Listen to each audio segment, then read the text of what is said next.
Hi everybody, it's Alisamurray here living the sweet life, and I'm hanging out today with one of my dear friends. You've recognized him from other episodes before. Micheal Segura. Yes, and we have put together the most amazing series for you guys. We are doing two artists and a glue gun. Yes. And so we're going to do Valentine's today. We're going to show you guys how to make a really cool Valentine's wreath. So let's get started. Micheal, you're in charge. Tell me what to do. Very good. Okay. Well, actually, we're working off of a grapevine wreath today. I love them. This wreath is about 24 inches wide. Mm-hmm. So this is a really interesting wreath. It's kind of hollowed out, as you can see. So it makes it a lot easier to make the insertions. Stuff. Exactly. Yeah. So we're going to start off just by putting some greenery into the wreath. Okay. So I went ahead and cut the magnolia branches that we have. And they were long stems. We went ahead and just cut them just for time's sake. So what we're going to do here, we're basically just going to insert these. I'm going to insert this, and then I'm going to let you maybe wire a piece on. Okay. Okay, so you can just kind of wire that on, and so it just grabs onto the grapevine. It makes it a little easier to work with. And do you care how much space I use to get through here, or do you want me to try to be as small as possible? Be as small as possible as you can. Okay. As close to the grapevine as you can. Okay. And then we'll come back and make a few adjustments with the glue gun, set them in place. Mercy, it wants to wiggle. Yes. Now what I'm doing here, I want to get all the leaves facing the same direction. So leave that like that. I think so. And then we're going to take another one, and we're going to follow the same direction that this is going in. Okay. So we're going to make almost like a triangle. So I'm going to insert this into the actual wreath form itself. Okay. And we're going to wire that down. Okay. And it's actually kind of holding in place there. All right. Yep. And honestly, Micheal, you know, in an episode I did before you and I decided, you guys remember this from the fall, I just shoved stuff in it. Right. I didn't glue anything. Right. I just left it there. Right. It handled it. Hey, that's it right. made it through the wind in the hurricane season in Houston, Texas. So let's see. And it has been a windy season. It's been crazy. Yep, it's been. You know what, Micheal? I think this is going to work better for me. All right, go down ahead. here. Sure, no problem. I'm a little bit problem. nervous and going to knock that out. So guys, we'll show you, but I've got to be able the to. end result. Yes. I've got to be able to get in here and see what I'm doing, and help you. And I'm not helpful the way I was trying. I can't seem to get this in exactly the way that I feel like you want me to. If you don't like using the wire, we also have the cable ties. Do you think that would work? That might work better. Okay, that's a little tip for you guys as well. You may prefer to have a cable tie. And everybody uses the cable ties or zip ties or has a drawer in a kitchen somewhere, a junk drawer filled with these. I have a pickup truck from Uncle Brian that has it in there too. Right. That's a pickup truck situation. And I always like to use the black ones because the black ones, I think kind of fade into the arrangement that you're building. They can disappear a lot quicker. Exactly. Yes, Micheal, that is much easier. Now I just have to figure out how to, there we go. Zip it, pull on it. All right. And then we'll snip off the little edge there so we don't see that. Good. And we're going to do one more, and like I said, we're going to basically form a kind of a triangle. Okay. So if that makes sense, and we'll show you in a minute what that feels like or looks like. Okay.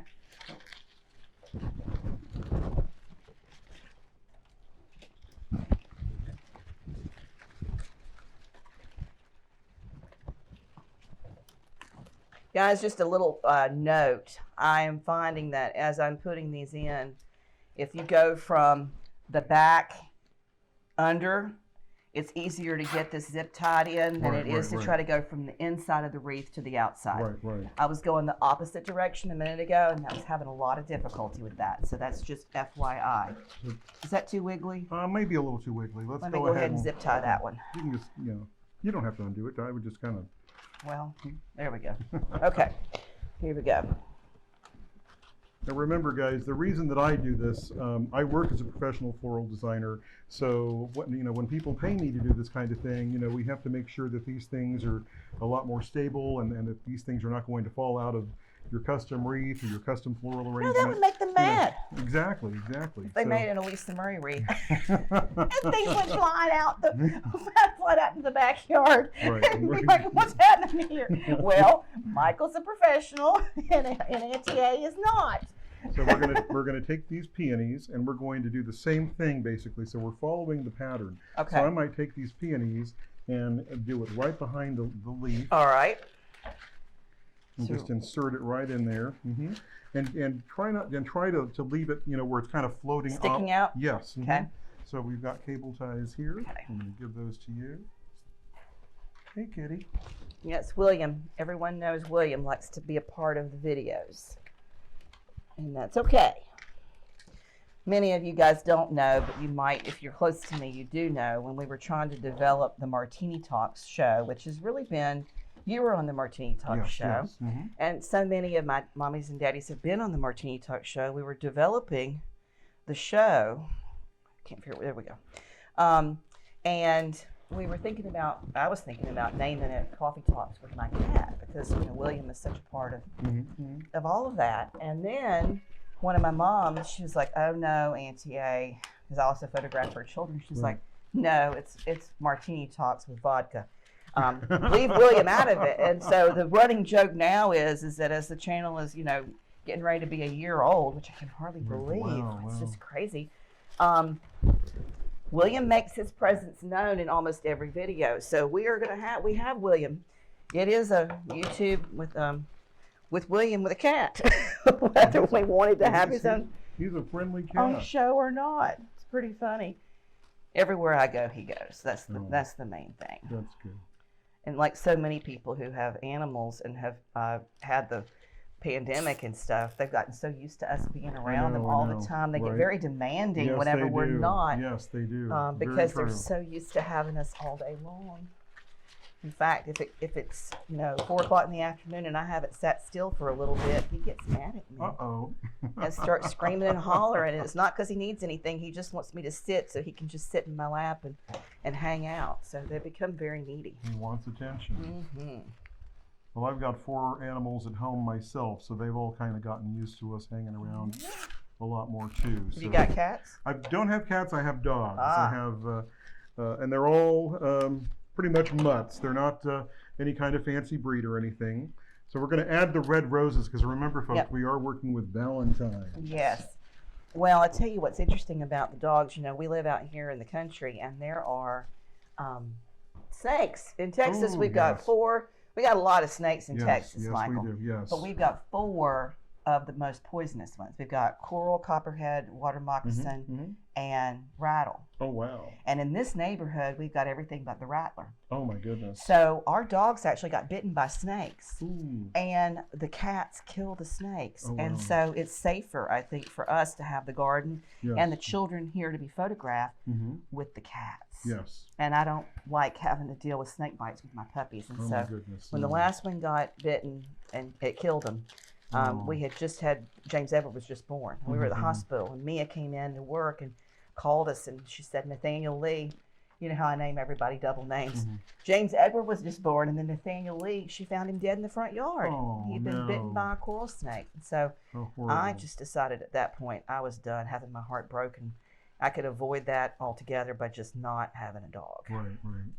So that's why we don't have dogs. We love dogs, though. Right. We love all animals. Right. Okay, so there's that rose. Is that where you want it? I think that's good. So guys, I'm gonna just pick it up to show you. So we've got the magnolia, we've got the peony, we've got the rose. There's a little bit of separation there between them. We're just gonna keep going right along. Following the pattern, Just right along there. Now, when making a wreath, and again, depending on the size of the wreath that I'm working on, I always like to work with odd numbers. So this is a smaller wreath, so I think we're going to basically just work with 3s. But the bigger the wreath, of course, working with odd numbers, 3, 5, 7s, 9s, again, depending on how big, whether it be a 24, 36, 48-inch wreath and so on. So that's the reason I'm working with 3s. But we always tend to break that too when we are break that rule when we're working, because we want to have a majority of odd numbers, but we're always going to break it with a couple of insertions of just pairs of things too. Like we did when we did those beautiful pumpkins. You guys remember we did together back in the fall. Yes. And that's the reason why we're doing this for y'all. So many people reached out to me, you guys, our viewers, and said, "Oh my goodness, We had so much fun watching you two Oh. do those pumpkins. And is there any more stuff that you guys can come up with? And I was like, you betcha. Yes. Sure can. Just coordinating our crazy schedules is the only problem we have with, Right, with the right. show. It's just Exactly. trying to get us all put Right. together for you guys. Now here's another, this is another miniature rose. It's almost like a spray rose. Right. So we're going to make these insertions. We're going to go outside the pattern a little bit. We're going to go in front of the peony and we're going to just give this a little bit more depth. Okay. And we're going to make that insertion. let me And clip same thing this. here? Yes. Mm-hmm. Okay.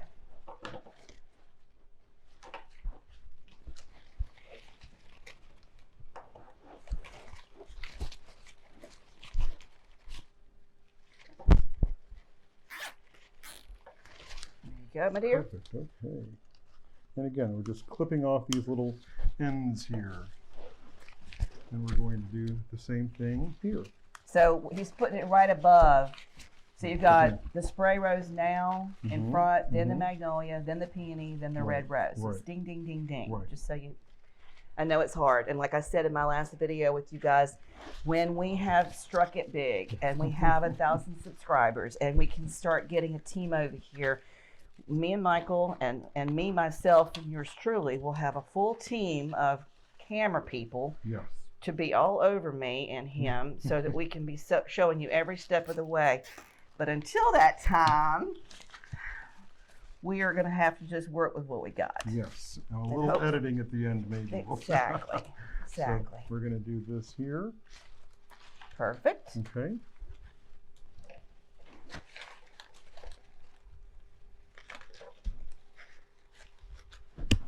Now we're going to add a little bit of pink to this, and we're going to add a little bit of pink filler flower because it is Valentine's. And I always tend to think of the passion colors. Yes. You know, reds, whites, pinks, purples. But here I think we're going to keep it strictly red, white, and pink. Well, and you know what? It can just vary. You know, Yes. if you don't like red roses, and there's a few people that don't, because I've been photographing pregnant naked women and red roses for hell, that's trademarked. Right, It's right, one of right, my right. shots that everybody loves. But occasionally I'll get a mama that'll come in to see me for a maternity shoot, and she does not want red roses for Oh. whatever reason. So we'll just pull it out and do a different color. Right. And so you could do lavender. If you wanted to Yes, do lavender yes. and pink, that would be lovely for Valentine's Mhm. Day too. Mm-hmm. And you know, just kind of go with what your decor is. You know, I was talking to them the other day about how when you walk into someone's home, there should be kind of like a little, well, there is an entryway obviously for everybody's home, but there should be like a little hint about their personality at the front door. I always think so. I always say that. I always like to, if anything else, put a wreath on your front door. I think that's always a very nice gesture. as Yeah, well. and I think it's cool because it gives them a little bit. There's a little zippy Yes, time, yes, yes. a glimpse into what what you're going to find in the Exactly. house. A Like little- you know, it'd be kind of crazy to go up to a big old bland door and then you open. Well, it might be kind of cool too, actually. But open up the door and then there's this like magical space, right? Completely different from what you thought it would be. But I like to have a little leopard and a little red, right, a little right. cha-cha-cha out there to let everybody know what they're getting ready to walk into, what they're fixing, as my grandmother would say. What you're fixing to see That's right. is a little preempts of that at the front door. But decorating the door seasonally, I think, is always a very nice thing to do, and celebrate the seasons. I love to do that. Yeah, at minimum, Exactly. you know. And I teach everybody. I wrote about it in my column guide for the past 4 or 5 years. There's like 4 spots that I always want everybody to try to decorate: your Mhm. mantle, Mm-hmm. your front door, Mm-hmm. your staircase, Mhm. and your guest potty. Right. Oh wow. Okay. I like those 4 spots to have Right. a little something something. It Right. doesn't have to be a lot, but I like it to have a little something something Okay. because I feel like it just sort of sets the theme and the And the the tone. season. Yes. Yeah. Yes. Mm-hmm. Yeah. Love that idea. And the neat thing is, I think, as we're all dealing with the pandemic and we're all going through this together, and a lot more people are spending more time at home, you know, I think people are wanting to dress up the home and, of course, be happy and, you know, bring in some joy. Yeah. So I'm gonna lift this up so people can see what we're doing here. Sure. And as you can see, and what I've done here, I purposely left this space at the very top of the wreath because we're going to add some ribbon. Mm-hmm. And then we're going to start gluing in our hearts and we have a beautiful Valentine sign. So this space here is where we're going to put our bow. Okay. So I'm gonna make a simple bow, and then I'm gonna have you wire it on. So I have 2 different ribbons here. And I love this. This is Michael's like, every time we do ribbons, it's always 2 separate patterns, and it looks so nice to do it that way. We did that with the pumpkins too in the fall. So if any of you have followed me online, you can always learn how to tie a bow, but I'm just going to run through this very quickly. It's just a matter of turning and twisting the ribbons to have your pattern come up. And one of the things I learned years ago is that people love ribbon, and they especially love big loopy bows. So, and now I'm going to add a second layer. And whenever Victoria Ann was little, I would always decorate that little girl with a great big floppy bow on her noggin. Yes. She even had a little miniature wig like I do, and we would put a little bow. Sometimes in my videos, you guys will see me with things in my hair, birds and flowers too, but floppy bows were the thing. We always made sure she was decorated. I love that ribbon with the Valentines. It's very pretty. I love that. It's cute. And again, just reflecting the season as to what's happening. I'm going to secure this bow with a zip tie. Perfect. And then we're going to run a little wire through this, and we're going to run it through, or put it on top where we created that space. And he's just twisting and moving and twisting and moving. Just kind of fluffing the bow, and we'll flip that and fluff that out even more. And I will tell you guys, Michael and I both really prefer the wired ribbon. Yes. It's really hard. You're asking for a lot of extra work that's unnecessary if you buy a ribbon that doesn't have a wire in it. Yes. It's almost an uphill battle to keep it fluffed forever. Like you're constantly walking by it. I know I have. I walk by it, I'm like, and then I have to go and fix it, the thing I used to do back in the olden days, I've been working as a florist, a professional florist, all my life, and I'm 53 now. But back in the olden days, when we didn't have wired ribbon, or when it wasn't as easily available, we would do similar things to this, but we used to use a lot of the sizing, the starches, and so on, and iron that and press that into the ribbon to make them stiff. So that's going to be put right there with those wires. You got it, my friend.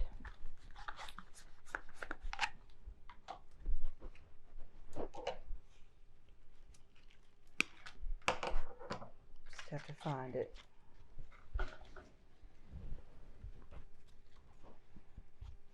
There you go. There you got it. Yeah. Just twist it on there. You got it. Okay. Okay. And then we're going to fluff that. Yeah. And it feels like it wants. You can push it forward a little bit. There we go. Yeah. And we'll end up putting all these little ribbons and loops into place. And then the next thing, I thought we would probably just kind of glue this. This is a little Be My sign. I thought that would be so cute for Valentine's, and we'd probably just kind of glue that into place. Maybe just kind of going across from one end to the other. Okay. And using your hot glue gun. You want me to hit the glue on the leaves, or hit the glue on the grapevine? I think on the leaves. I think that'll do it. All right. And then we've got our little hearts. I'm going to pull these from behind you here.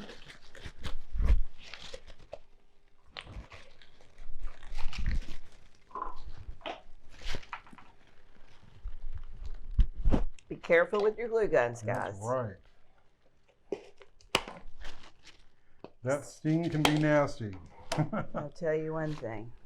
I've had many a fake fingernail ruined. Oh, Many a fake fingernail ruined. Oh, no. With the glue gun getting on it and melting it almost. Now let's see, where, Michael, do you want me to stick it? Probably here? right there, yeah. Okay. All right, I love the fact that I put this Lazy Susan down here today. I thought we might need it for something, and sure enough, we have. Lazy Susan is a great thing to have. And you can get them so inexpensively at so many different outlets and so on.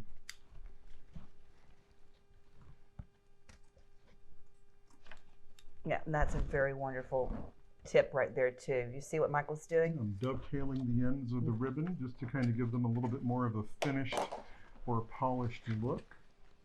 Okay.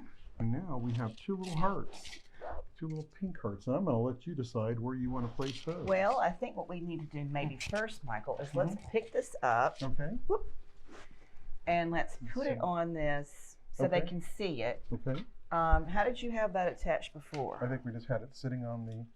Okay, so this is what we're working on, right? This is where we're at now with the project.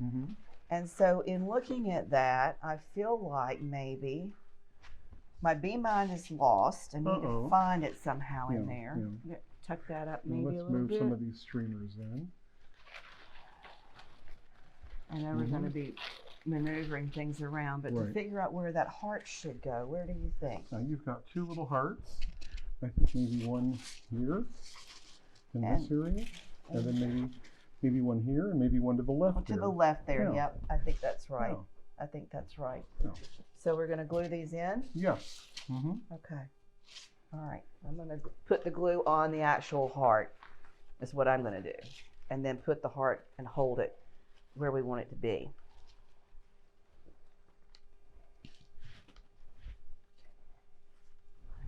And honestly, aside from having the glue situation, the children could really help you with this a little bit. This is a nice project for the children as long as they're not handling the glue gun. Right. They can help you with fluffing ribbons, and they could help you selecting and maybe even sticking into the wreath where they'd like to have the flowers be.